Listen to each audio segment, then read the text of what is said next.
लंडुआं दे काल जे मैं पाड़ा शेर ज्यादा हाड़ा बंदे सूड़ी चाड़ा लाइक अ हिटमैन फुल्ली फुल्ली डोलियां दी नाड़ा बैठ का मैं मारा यारा दा अखाड़ा बॉडी लिटमैन लंडुआं दे काल जे मैं पाड़ा Delhi people, let's welcome two amazing Punjabi superstar.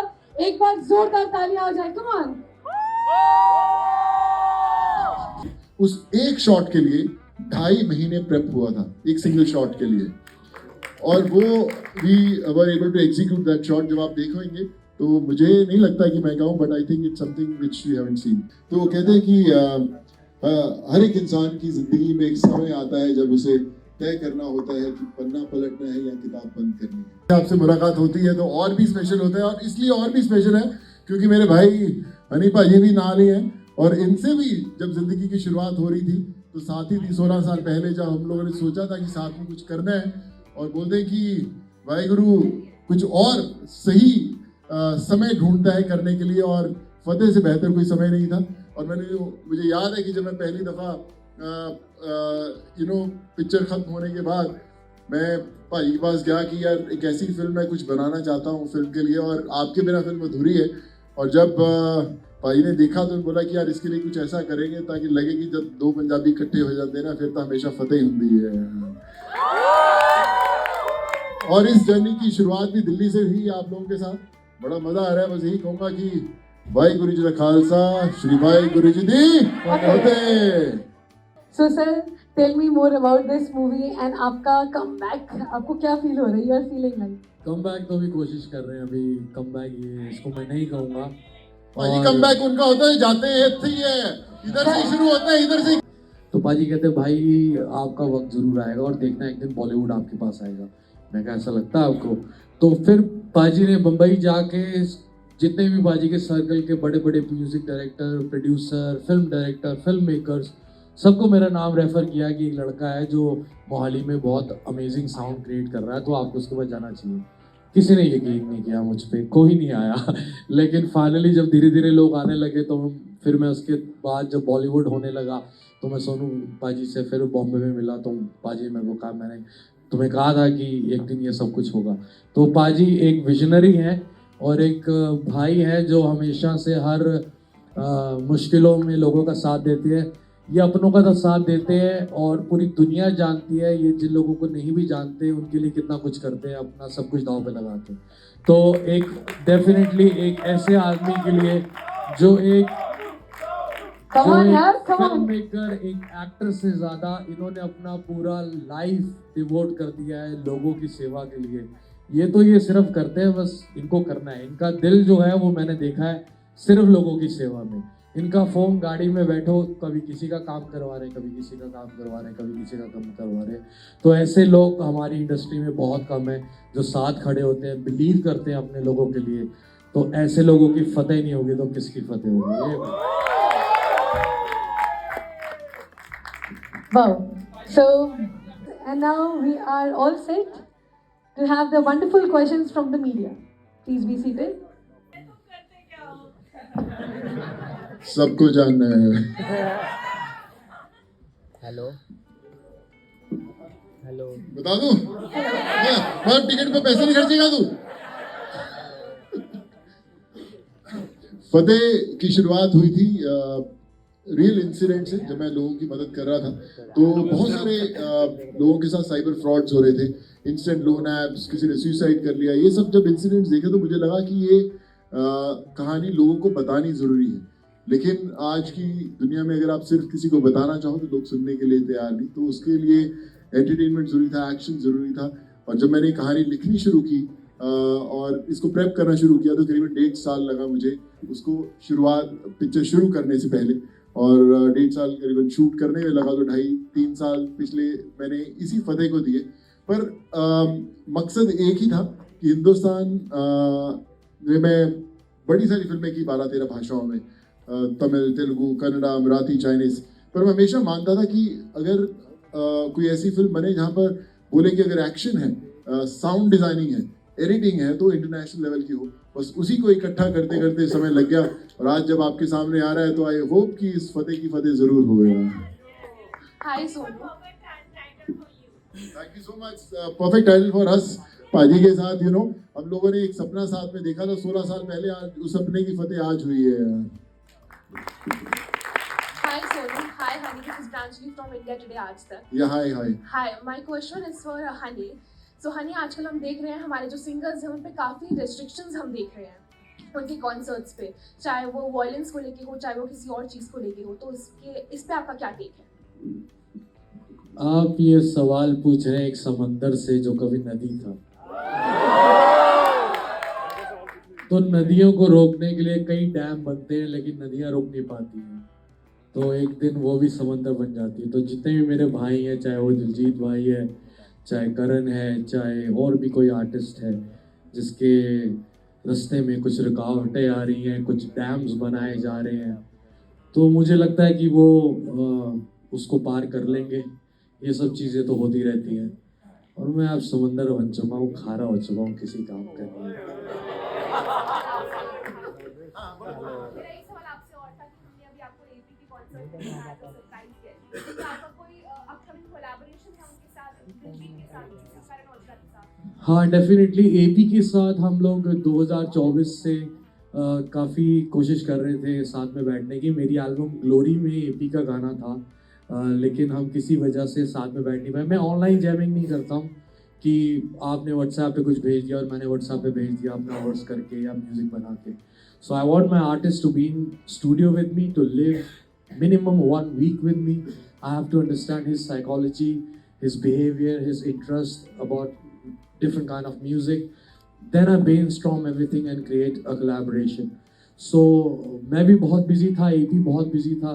जब हमारी मुलाकात होनी थी तो वो हो नहीं पाई। तो डेफिनेटली अब काफ़ी सारी चीज़ें प्लान हो चुकी हैं, स्ट्रीमलाइन हो चुकी हैं और 2025 में AP टलो यो हनी सिंह डेफिनेटली हैपनिंग। हाय सोनू, हाय हनी पाजी, सिद्धांत दिस साइड फ्रॉम E24। पहले सोनू सर, मेरा आपसे एक क्वेश्चन है। ट्रेलर जैसा टीजर हमने जैसे भी देखा और एक्शन सीक्वेंसेस हमने देखे, तो मैं ये पूछना चाहता हूँ कि ये जो एक्शन सीक्वेंसेस हमने देखे वो निंजा असासिन और क्या कहते हैं, बहुत आप अंतर्यामी हो बॉस। Thank you अगर so आपने much. बोला है तो बहुत दूरदर्शी हो, आप समझ रहे हो। आइडिया यही था, मैंने पिछले 22-24 साल जितनी फिल्में की हैं, सो मैंने हर एक देश के एक्शन डायरेक्टर के साथ काम किया और मुझे हमेशा कभी लगता था कि हमारे दोस्त या हमारे परिवार वाले, यार हमारी हिंदी फिल्में हॉलीवुड के एक्शन जैसी क्यों नहीं दिखती। सो आइडिया वही था कि कैसा एक्शन बनाना कि जो किसी ने देखा ना हो। मैं अपने बेटा को बिठाया, उनके सब दोस्तों को, यंग जनरेशन आजकल खेलते रहते हैं, मैंने बोला कि आप लोग फतेह क्यों देखने जाओगे। सो सेड आप मुझे जानते नहीं तो एज ऑडियंस क्यों देखोगे। उन्होंने कहा कि एक ऐसा एक्शन सीक्वेंस या ऐसी फिल्म में ऐसा एक्शन होना चाहिए जो किसी ने देखा ना हो। तो मैंने बोला कैसा, तो कहते हैं कि जिसमें कोई कट ही ना हो, एकदम चलता रहे। तो मुझे बड़ी कमाल की बात लगी कि यार ऐसा अगर एक्शन सीक्वेंस आ जाए तो बड़ा अच्छा हो। तो मैंने उसको डिज़ाइन करना शुरू किया कि फतेह का एक एक्शन सीक्वेंस जिसमें 70 से 80 लोगों के साथ एक साथ लड़ता है, पर वो एग्जीक्यूट कैसे हो। तो मैंने ली विटेकर जिन्होंने fast and furious, Jurassic park जैसी फिल्म में एक्शन किया, तो मैंने बोला कि एक एक्शन मैंने डिज़ाइन किया है, मुझे उसको एग्जीक्यूट करना है, आप कैसे करोगे। और जब मैं उन्हें बताया कि 70 लोगों के साथ लड़ रहा है और कोई कट नहीं है पूरी सीक्वेंस में, सो ये सेड कि हिंदुस्तान में उतने फाइटर्स ही नहीं मिलेंगे आपको शूट करने के लिए कि आप बिना कट के एक सीक्वेंस शूट करो। अगर 69th आदमी ने गलत कर दिया तो फिर वापस पूरा होगा। So we need to get fighters from abroad. तो हमने मेक्सिको से, साउथ अफ्रीका से स्पेशल फाइटर्स बुलाए।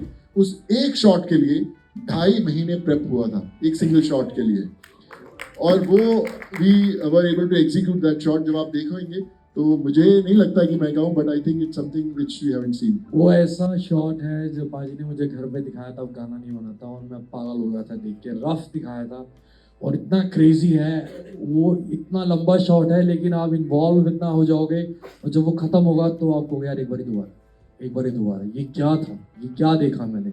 It's brilliant, what he did is brilliant, it's brilliant guys. Fateh आप पागल हो जाओगे डेफिनेटली। पाजी एक चीज पूछना चाहता हूँ आपसे। आप कई बार आप कहते हैं कि दोबारा जनता को पागल करना है, पागलपन अभी आपने बाहर विटनेस कर ही लिया है एक और, मतलब दिल्ली की जनता लिटरली चक्का जाम करके खड़ी यहाँ पे। और दूसरी चीज, अक्सर पंजाबी सिंगर्स, रैपर्स सब पे एक एलिगेशन लगता रहता है कि गैंगस्टर कल्चर, गन्स वगैरह वगैरह। पाजी पर पीछे देखो, वो जो 3 G हुए ना combo, deadly combo, glamour, guns and guts. तो क्या कहोगे इस 3G पे? ये यार इसको अगर मैं सीधी भाषा में कहूँ तो हम थोड़े सीधे और खुले मिजाज के लोग होते हैं, और अगर जहाँ यारी हो, जहाँ परिवार हो, जहाँ खुददारी हो, तो वहाँ तलवार बंदूक हम कई सदियों से उठाते आए हैं। तो इसको ग्लैमराइज करना और बदमाशी में करना वो गलत है, लेकिन हथियार रखना उस आदमी की निशानी है जो आपकी सुरक्षा कर सकता है, आपको सुरक्षा दे सकता है, और उसको नाजायज़ तरीके से इस्तेमाल करना वो गलत है, उसको मैं कहूँगा कि सही नहीं है। लेकिन और इससे ज़्यादा क्या कहूँ, दिस इज़ हुई मैन, ये पंजाबी तेरा फतेह नाम है, बॉक्स ऑफिस पे फतेह होने वाली है जो 10 तारीख को हमें सबको पता चल रहा है टीजर देख के।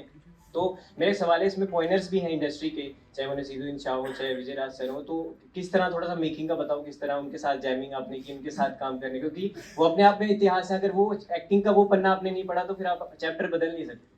तो थोड़ा सा वो बताइए। बिल्कुल, हम लोग नसीर भाई को स्कूल है एक्टिंग का, और मुझे पता है कि जब ऐसे अगर मैं जब पहली बार किसी को बोलूँ कि भैया मैं फिल्म डायरेक्ट करने वाला हूँ, तो बहुत सारे लोग सीरियसली लेंगे। अच्छा यार सोनू ठीक है, एक्टिंग तो करता है, डायरेक्ट क्या करेगा, मतलब कैसे करेगा। तो मुझे भी अंदर से पता है कि जब तक आप पहली फिल्म लेकर सामने नहीं आते तो लोग एक्टर्स उतने सीरियसली नहीं लेते। वो आपको पसंद कर सकते हैं, बट कभी आपको ऐसे डायरेक्टर कितना सीरियस लेंगे, मुझे पता था कि उस चैलेंज से गुजरना है। पर मैंने होमवर्क जैसे बोला कि करीबन 1.5 साल किया था। जब मैं नसीर भाई को या किसी को भी सुनाया, तो मैं, क्योंकि मैं खुद लिखता हूँ, मैं खुद फिल्म लिखी है, तो मुझे एक फ्लो में सुनाना आता है और मैं नरेट अच्छा कर लेता हूँ। डायलॉग्स मुझे लिखने का शौक है, तो बड़ी फिल्मों में लिखे हैं, तो इसमें भी बड़े कमाल के लिखे थे। तो जब मैंने नसीर भाई को पहले डायलॉग सुनाया था कि जो आप ट्रेलर रिलीज हो रहा है 23 तारीख को, आप देखोगे उसके अंदर, तो वो कहते हैं कि हर एक इंसान की जिंदगी में एक समय आता है जब उसे तय करना होता है कि पन्ना पलटना है या किताब बंद करनी है। तो मुझे लगता है हर इंसान इस चीज़ से कहीं ना कहीं गुजरता है। और जब मैंने सुनाया तो ही वॉज वेरी हैप्पी, और मैंने उनको कुछ पोर्शन दिखाए थे जो मैंने शूट किए थे। सो 1 मिनट लगा कन्विंस करने में, एंड दे सेड कि लेट्स डू इट। और फिर धीरे धीरे लोग जुड़ते गए। I am happy, I am blessed कि मैं इतने अच्छे लोगों के साथ काम कर पाया, और आज आपके सामने बैठे हैं, हनी भाई साथ में है। तो I think it all adds up कि कहीं ना कहीं विश्वास था इस प्रोजेक्ट पे और इसको फतेह बनाने के लिए। ये घर गया और हम लोग बैठे और बातचीत होने लगी। भाई ने कहा चलो कुछ गाने सुनाते हैं, तो ही टुक मी टू हिज कार। वहाँ पे म्यूजिक सिस्टम में उन्होंने कुछ गाने प्ले किए, तो मेरे को 1-2 गाने अच्छे लगे। मैं भाई यार ये गाना कुछ करते हैं, ठीक लग रहा है मेरे को। तो बोले नहीं, ये नहीं मैं दूंगा, मैं ऐसा गाना बनाऊंगा जो पूरा देश लेगा। तो मैं कहा ठीक है भाई, फिर करो यार, मैं इंतजार करता हूँ। और 4-5 दिन बाद मुझे सुबह जब मैंने 4:30-5-6 बजे मैं सुबह उठता हूँ, मैंने मैसेज देखा कि एक कुछ गाना आया हुआ है। तो मैंने रब से प्रे किया कि मैं यार गाना ऐसा फाड़ू हो कि मजा आ जाए। जैसे ही मैंने प्ले किया म्यूजिक सिस्टम में, विश्वास करो कि एकदम हिल गया। और मेरे जो 2 बेटे हैं वो बड़े म्यूजिक के पक्के हैं। मैं क्या ये दिखाते कैसे। जैसे ही मैंने वो गाना प्ले किया, डैड हो गया काम, मिल गया गाना अपने को। बहुत जबरदस्त, भाई ने जान ला दी। और मेरा छोटा बेटा यहाँ पे बहुत फैन है भाई का, कहता है डैडी यही गाना है, ये गाना वो है जो फिल्म के साथ चलता है। हम अक्सर जब ये गाने शूट करते हैं, वो गाना अलग दिखता है, फिल्म अलग दिखती है। और भाई ने उसका जो वर्ड पकड़ा, हिटमैन, वो एकदम जेल हुआ कहानी के साथ। गाना फिल्म के अंदर भी ऐसा नहीं कि हमने एक सिर्फ प्रमोशनल गाना शूट किया, it's a part of the film. So all thanks to him. I think उन्होंने सोचा, पूरा इस पे काम किया, and he gelled with the whole structure of the film. I think that's why he is special.